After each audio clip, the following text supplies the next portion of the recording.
أعوذ بالله من الشيطان الرجيم. بسم الله الرحمن الرحيم. الحمد لله رب العالمين والعاقبة للمتقين والصلاة والسلام على سيد الأنبياء والمرسلين. أما بعد، قال الله تبارك وتعالى في كلام المجيد وفرقان الحميد: بسم الله الرحمن الرحيم وأمرهم شورى بينهم. صدق الله العلي العظيم.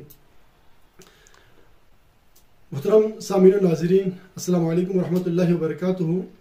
حالیہ ملت صوفیہ نوربخشیہ کے ماہ ناز فقہ دبستان الفقہ الاحوط کے حوالے سے ایک طالب علم نے مرزا محمد علی مرزا صاحب سے کوئی سوال کیا تھا.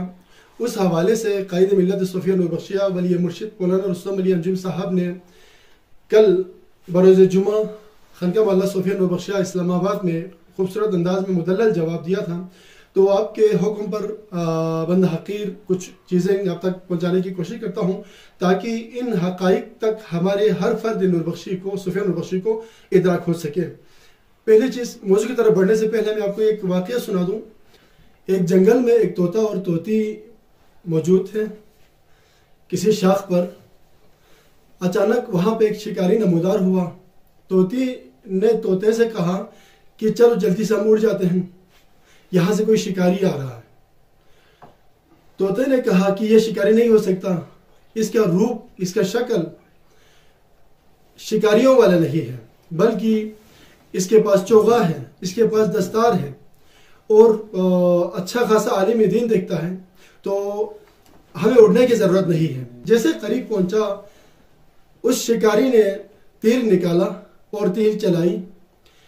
طوطا وہیں پہ ہی موقع پہ مر گیا. طوطی نے اپنے اس مقدمے کو بادشاہ کی دربار میں لے کے گئے. بادشاہ کی دربار میں لانے کے بعد جا کے بادشاہ سلامت نے پوچھا اور شکاری سے بھی سوال کا اس کا بیان لیا. لینے کے بعد طوطی سے پوچھا، آپ بتائیں، آپ کو قصاص میں اس کو قتل کیا جائے یا آپ کو دیت دلایا جائے؟ تو وہاں پہ طوطی نے ایک جملہ بتایا: مجھے نہ قصاص چاہیے نہ دیت چاہیے، صرف اور صرف اس شکاری سے کہے شکاری ہے تو شکاری کے روپ میں رہے، علماء کے روپ نہ دھارے. اسی کے ساتھ حدیث نبی علیہ السلام کا مفہوم نبی علیہ السلام ارشاد فرماتے ہیں کہ قرب قیامت ایسے ایسے لوگ پیدا ہوں گے جو علماء کی طرح لباس پہنیں گے، علماء کی طرح گیسو چھوڑیں گے، ہاتھوں میں انگوٹھیاں پہنیں گے، علماء کی جیسا حلیہ اپنائیں گے، اور لوگ ان سے سوال کریں گے اور وہ ان سوالوں کا جواب دیں گے، حالانکہ علم ان سے چھو کر بھی نہیں گزرا ہوگا. ایسے ہی صورتحال کچھ اس وقت ایسے چل رہا ہے اور ایک عجیب قسم کا سیلاب تقریباً کہہ سکتا ہوں کہ پایا ہوا ہے کہ تمام لوگ ایک طرف بہہ کے جا رہے ہیں. اور سائل کو چاہیے تھا کہ سوال نوربخشی صوفیہ نوربخشی مستند علماء کرام سے کرتے ہیں. ایسے بندے سے کیا جس کے بارے میں نبی علیہ السلام نے فرمایا: من افتی بغیر علم کأن اسمہ علی من افتاہ. جو شخص بغیر علم کے بغیر جانے فتویٰ دیتا ہے تو اس فتوے کی وجہ سے جو گناہ آئے گا وہ فتویٰ دینے والے پر ہوگا. اور اسی طریقے سے نبی علیہ السلام نے فرمایا کہ ان العلم دین، بے شک یہ علم جو تم حاصل کرتے ہو مختلف لوگوں سے، یوٹیوب سے یا جہاں جہاں سے تم لوگ علم حاصل کرتے ہو، یہ دین ہے. تو تمہیں دیکھنا چاہیے فانظر امن تأخذون، تم کس سے یہ دین لے رہے ہو. تو جس سے دین لے رہے ہو کم سے کم اس کا کوئی تعلق ہو اللہ والوں کے ساتھ، علم کے ساتھ اس کے کوئی شعبہ تعلق ہو. ان لوگوں سے آپ سوال کریں، ان لوگوں سے آپ سوال پوچھیں. تیسری اس کے بعد نبی علیہ السلام کی حدیث کے بعد سائل کے سوال کی طرف جب ہم آتے ہیں تو سائل کے بارے میں تمام نوربخشی علماء کرام نے، سکالرز نے اس طریقے سے جواب دیا یا جو رویہ اختیار کیا اس سے شاید میں تھوڑا سا اختلاف کرتا ہوں. وہ اس وجہ سے کہ یہ جو سائل تھا اس کا تعلق سلطور سے ہے اور ایک نوربخشی طالب علم ہے، اور ایک طالب علم کی حیثیت سے اس نے اپنی علمی تشنگی کو بجھانے کے لیے مختلف لوگوں سے سوال کیا. لیکن اس نے سوال پوچھنے میں 2-3 غلطیاں کی. پہلی غلطی اس نے کہا کہ میں نوربخشی تھا. دوسری اس نے غلطی یہ کہ الفقہ الاحوط میں الفقہ الاحوط کی عبارت میں ہو بہو نقل کرتا ہوں، جبکہ اس نے آگے بیان کرتا ہے کہ مجھے غیبی اشارہ ہوا، غیبی اشارے کا فقہ الاحوط میں کوئی ذکر نہیں ہے۔ دوسری چیز اس نے کہا یا مجھے الہام ہوا، الہام کا بھی ذکر نہیں ہے، نہ الہام سے لکھا نہ غیبی اشارے سے لکھا۔ جی کہاں سے آپ؟ میرا تعلق سیاچین گلگت بلتستان سے ہے، سیاچین سے سر، اور فرقہ تھا وہ نور بخشیہ تھا۔ تو میں آج آپ کی خدمت میں ایک سوال لے کر آیا ہوں جس کی بیس پر فرقہ چل رہا ہے۔ تو علی بھائی تو یہ فرقہ جس نے شروع کیا، سید محمد نور بخش صاحب نے ایک فرقہ لکھا ہے جو کہ فقہ الاحوط کے نام انہوں نے رکھا ہے۔ اس کی پہلی صفحہ پر ایک جملہ لکھا ہے جس کی وجہ سے ہم اس فرقے پر چلنے پر مجبور ہیں۔ تو میں آپ کو وہ جملہ ہو بہو دہراتا ہوں۔ وہ لکھتے ہیں کہ مجھے ایک غیبی ندا یا الہام ہوا، لکھتے ہیں، اور آگے لکھتے ہیں بے شک اللہ نے مجھے حکم دیا گیا کہ میں اس امت کے درمیان اختلافات کو دور کروں، سب سے پہلے فروعی اختلافات کو، اور کسی زیادتی و کمی کے بغیر شریعت محمدیہ کو واضح کروں جو آپ صلی اللہ علیہ وسلم کے زمانے میں تھی۔ تو سوال یہ ہے کہ کیا الہام یا غیبی ندا آتی ہے کسی پر؟ غیبی اشارے سے لکھا تو یہ دونوں، اور اس کے ساتھ ہی اس نے نور بخشی تھا والی تین جو خیانت میں کہہ سکتا ہوں اس تعلیمات کے ساتھ کی، یہ سراسر زیادتی ہے۔ ورنہ اگر وہ طریقے سے اس چیز کو بیان کرتے تو بھی بات کچھ اور ہو سکتی تھی۔ اس سے بڑھ کر آگے بات یہ ہے کہ جس سائل کے سوال پر مرزا صاحب نے جو جواب دیا وہ سراسر زیادتی پر مبنی ہے۔ وہ اس لیے کہ اس کی مثال اب یوں سمجھ لیں، عام طور پر علماء بیان کرتے ہیں لا تقربوا الصلاۃ، تم نماز کے قریب مت جاؤ۔ اگر اسی پر رک جائے اور سائل مثال کے طور پر یہی سائل مرزا صاحب سے سوال کرے، مرزا صاحب میرے گھر میں قرآن مجید کا پرانا نسخہ تھا، اس نسخے کو جب میں نے اٹھا کر دیکھا تو اس میں لکھا ہوا ہے لا تقربوا الصلاۃ، تو اس کا جواب مرزا صاحب شاید یہ دے کہ دیکھو تو یہ جو قرآن ہے نا عزب اللہ اس میں اور رائٹنگ ہوا ہے، یا اس کے نازل کرنے والا نعوذ باللہ ایسا ویسا ہے۔ یہ سراسر زیادتی ہے۔ اس کو سب سے پہلے اس کتاب کے بارے میں سامنے لا کر پڑھنا چاہیے۔ واقعتاً اس کتاب میں صرف اتنا ہی لکھا ہوا ہے یا اس کے ماقبل مابعد میں کچھ عبارات موجود ہیں؟ ان چیزوں کو دیکھنے کے بعد فیصلہ کرنا چاہیے تھا۔ اس نے بغیر علم کے جو فتویٰ دیا یہ سراسر زیادتی پر مبنی ہے، اور یہ کم علمی اور کوتاہ علمی کی دلیل ہے۔ اس کے بعد اسی عبارت میں مرزا صاحب نے آگے جا کے کہا کہ یہ ختم نبوت کا معاملہ ٹچ کرتا ہے، اس کا حشر مسلمہ کذاب جیسا ہونا چاہیے۔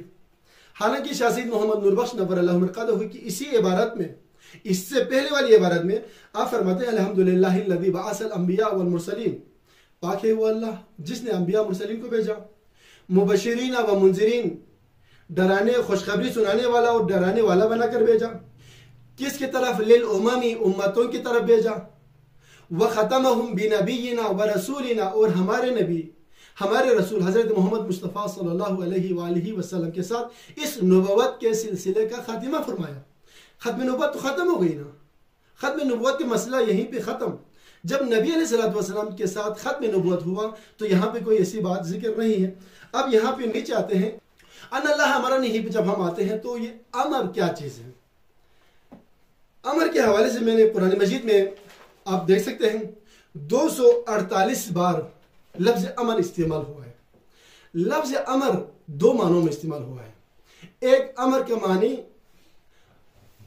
حکم، اور اس کا جو جمع آتا ہے وہ اوامر آتا ہے، اور دوسرا جو امر ہے اس کا جمع آتا ہے امور، کام۔ تو قرآن مجید میں 248 دفعہ جو امر کا لفظ آیا ہے ان دو معنوں میں موجود ہے۔ اب ہمیں یہ دیکھنا ہے کہ اگر مرزا صاحب اصول فقہ پڑھا ہوتا، اصول فقہ سے کچھ واقفیت ہوتے ہیں تو شاید وہ اس بات کو ادراک بھی کرتے، سمجھ بھی جاتے۔ انفارچونیٹلی وہ ایسا نہیں ہے۔ امر ہے کیا چیز؟ اصول فقہ کی اصطلاح میں الامر هو قول القائل لغیرہ علی سبیل الاستعلاء افعل، کوئی بندہ کسی کو اپنے آپ کو بڑا سمجھ کر حکم کرے کہ یہ کام کرو، کر رہا حکم ہے، یہ امر ہے۔ اب اس امر میں قرآن مجید آپ پورا قرآن مجید آپ اٹھا کر پڑھ لیں تو قرآن مجید میں جتنے بھی حکم کیے ہیں وہ کرنے والا ہے اللہ امیر ہے، اللہ رب العزت امیر ہے۔ اللہ نے بندوں کو حکم دیا اقیم الصلاۃ، نماز پڑھو، اللہ امیر ہے، بندہ مامور ہے۔ اور اسی طریقے سے رب العزت نے فرمایا قرآن مجید میں اللہ رب العزت نے فرمایا کہ تم ان اللہ یامرکم بالعدل والاحسان، اللہ تعالیٰ تمہیں عدل اور احسان کا حکم کرتا ہے۔ اب صرف اس آیت پہ ہم تھوڑا سا آپریشن کرتے ہیں۔ ان اللہ یامرکم، بے شک اللہ تعالیٰ تمہیں حکم دیتا ہے۔ حکم دینے والا کون ہے؟ اللہ ہے۔ اللہ یامرو، امرا یامرو، حکم کرتا ہے، کم تم سب کو، بالعدل والاحسان، عدل اور احسان کا۔ اب یہاں پہ تین چیزیں ہیں، ایک حکم کرنے والا ہے وہ اللہ ہے، اور جن کو حکم دیتا ہے کم، تم مامور ہے، اور جو حکم دیتا ہے وہ کیا ہے؟ عدل اور احسان ہے۔ اب اس آیات میں اگر ہم غور کریں تو کوئی ایسی قباحت والی بات نہیں ہے۔ اگر میں کہوں کہ اللہ رب العزت نے مجھے حکم دیا ہے کہ میں عدل انصاف کرتا ہوں، میں نماز پڑھتا ہوں، مجھے اللہ کا حکم ہے، میں زکوٰۃ دیتا ہوں، مجھے اللہ کا حکم ہے، میں روزہ رکھتا ہوں، مجھے اللہ کا حکم ہے، تو میں مامور ہوں۔ اگر شاہ سید نے فرمایا ان اللہ امرنی، اللہ نے مجھے حکم دیا ہے، ان ارفع الاختلاف، اختلافات کو دور کرنے کا مجھے حکم دیا ہے، تو واعتصموا بحبل اللہ جميعا ولا تفرقوا، تفرقا نہ کرو کا مطلب اتفاق کرو۔ اللہ رب العزت نے مجھے حکم دیا ہے تفرقہ نہ کرو، اور اسی طریقے سے اللہ رب العزت نے جتنے بھی امر کیے ہیں ان تمام اوامر کا میں مامور ہوں، اور میں مامور ہونے کی حیثیت سے اللہ کو یہ کہہ سکتا ہوں کہ انا مامور ہوں، مجھے حکم کیا گیا ہے۔ شاہ سید نے آگے کتاب النکاح میں فرمایا انا مامور برفع البدع، بدعتوں کو دور کرنے کے لیے اللہ نے مجھے حکم دیا ہے۔ یہ تمام جتنے بھی امور ہیں، امر ہیں، حکم ہیں، ہر فرد بشر پر ہے۔ اس میں سے کوئی ذمہ دار بندہ اٹھ کے کہتا ہے کہ یہ اللہ کا مجھے حکم ہے، میں ایسے کرتا ہوں۔ تمام مسلمانان عالم پر، انفرادی ہر عاقل بالغ مسلمان پر اللہ کا حکم اسی طریقے سے اطلاق ہوتا ہے جس طریقے سے سید محمد نور بخش رحمہ اللہ پر تھا۔ اور آپ کا عقیدہ ختم نبوت یہ کوئی ڈھکی چھپی نہیں ہے۔ شاہ سید محمد نور بخش نور اللہ مرقدہ علی اللہ مقامہ کا عقیدہ ختم نبوت واضح انداز میں اسی عبارت میں شاہ سید رحمہ اللہ نے بیان فرمایا۔ اور آپ کی ایک دوسری کتاب ہے کتاب الاعتقادیہ جسے کہتے ہیں، اس میں آپ فرماتے ہیں وَيَجِبُ أَن تَعْتَقِدَ، آپ کو اس بات پر اعتقاد رکھنا واجب ہے ان نبینا محمد صلی اللہ علیہ وآلہ وسلم کی حضرت محمد مصطفیٰ صلی اللہ علیہ وآلہ وسلم خاتم النبیین والمرسلین، تمام نبوت اور رسالت کا خاتمہ آپ پر ہوا ہے، آپ کے بعد کسی نبی نے نہیں آنا ہے۔ بنبوتہ ختمت النبوہ، آپ کے نبوت پر، آپ کے نبوت کے ساتھ نبوت کا خاتمہ ہوا۔ وبرسالتہ ختمت رسالہ، آپ کی رسالت کے ساتھ رسالت کا خاتمہ ہوا۔